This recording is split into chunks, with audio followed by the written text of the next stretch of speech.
বিন্দির পাখিগুলো চোর করে নিয়ে যায়।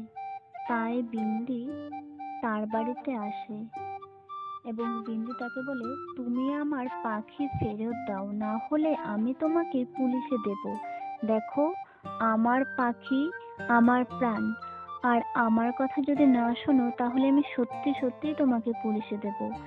আমার পাখি আমাকে ফেরত দাও, না হলে তোমার এই চোরের সব কথা আমার মোবাইলে রেকর্ড করা আছে।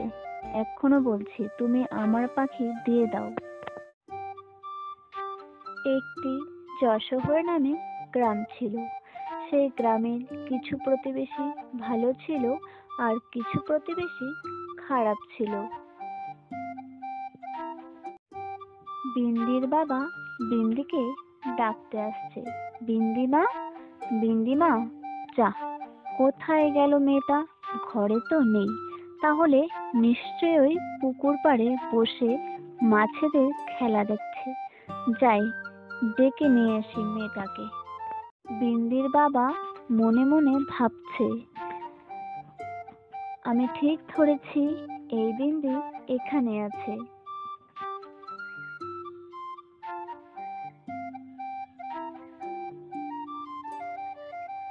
এই যে, এখানে মাছ দেখলে হবে নাকি? বাবা, তুমি এসে মাছ দেখো আমার সঙ্গে। থাক, অনেক হয়েছে, এবার চলো বাড়িতে। মেলা যেতে হবে না নাকি? বিকেল গড়িয়ে সন্ধে হতে চললো।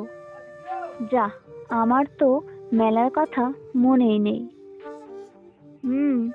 চলো এবার। বিন্দি আর বিন্দির বাবা মেলায় এসে মেলা খুব ভালো করে ঘুরে ঘুরে দেখছে। বিন্দি হঠাৎ তার বাবাকে বলছে যে, বাবা, ওই দেখো কি সুন্দর পাখি দুটো, তাই না? হ্যাঁ, সুন্দর আছে বটে। চলো বাবা, পাখিটার কাছে যাই আমরা।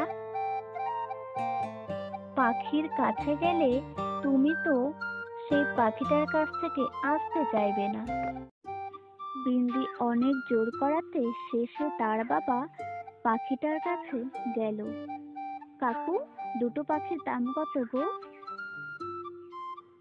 দুটো পাখির দাম 400 টাকা মা। বাবাকে বিন্দি বলল যে, বাবা, তুমি 400 দিয়ে কিনে দাও, আমি তোমাকে 800 টাকা ফেরত দেব বাবা। অনেক জোর করে তার বাবাকে রাজি করাতে পারলো বিন্দি। তখন তার বাবা তাকে দুটো পাখি কিনে দেয়। কিছুদিন যেতে না যেতেই পাখিটা কথা বলতে শিখে যায় এবং তার দুটো পাখি খুব সুন্দর কথা বলে। বিন্দি সারাদিন পাখি দুটোর সঙ্গে কথা বলে এবং বিন্দিকে দেখলেই পাখি দুটো খুব খুশি হয় এবং তার সঙ্গে কথা বলার জন্য এগিয়ে আসে। বিন্দির পাখির সঙ্গে কথা বলার জন্য অনেক দূর দূরান্ত থেকে লোকেরা আসে এবং বিন্দির দুটো পাখির সঙ্গে তারা কথা বলে এবং তারা কথা বলে খুব আনন্দ পায়। তাই বিন্দিকে তারা খুশি হয়ে টাকা দিয়ে যায় এবং সে কিছুদিনের মধ্যে অনেক বড়লোক হয়ে যায়।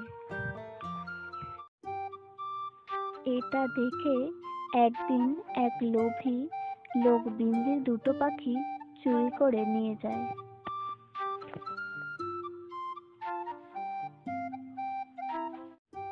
বিন্দি তাদের দেখতে না পেয়ে চিৎকার করে বলে, টিনটিন, টুনটুন, তোরা কোথায়? এ কি, এক ডাকে যারা সাড়া দিলে চলে আসে, তারা এখনো আসেনি কেন? কোথায় তারা? সকাল গড়িয়ে সন্ধে হয়ে যায়, কিন্তু পাখি দুটো আর আসে না। তখন বিন্দি তার বাবাকে বলে, বাবা, আমার পাখি দুটো তো এখনো এলো না। সেটাই তো ভাবছি রে মা, কি যে হবে। বাবা, আমি সবার বাড়িতে খুঁজে আসি তো কোথায় আছে। এই বলে সে বেরিয়ে পড়ল পাখি খোঁজার উদ্দেশ্যে।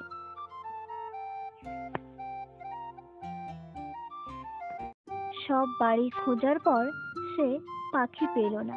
শেষে শিবুবাবুর বাড়ি গেল।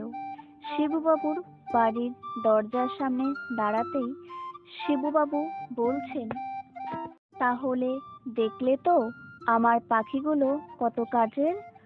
আর পাখিগুলো থাকলে আমার অনেক টাকা হবে, যেমন করে বিন্দির টাকা হয়। আমি চুপ করে বিন্দির পাখি দুটো নিয়ে এসেছি, বুঝলে তো? এটা আবার কাউকে যেন বলো না তুমি। সব কথা বিন্দি তার মোবাইলে রেকর্ড করে রাখে, কারণ সে এই সব রেকর্ডের কথা সে পুলিশকে জানাবে বলে। পুলিশ নিয়ে সে তার বাড়ি ঢুকলো। বিন্দি তাদের বলে যে, আমার পাখি আমায় ফেরত দাও, না হলে তোমাদের আমি পুলিশে দেব। তোমাদের সব কথা রেকর্ড করা আছে মোবাইলে। তখন পুলিশ তার সব প্রমাণ দেখে তাদের বলে যে পাখিগুলো ফেরত দিতে, এবং তারা বিন্দিকে পাখিগুলো ফেরত দেয়। জিনিস নিতে নেই, কারণ না বলে নিলে সে একদিন না একদিন ধরা পড়বেই।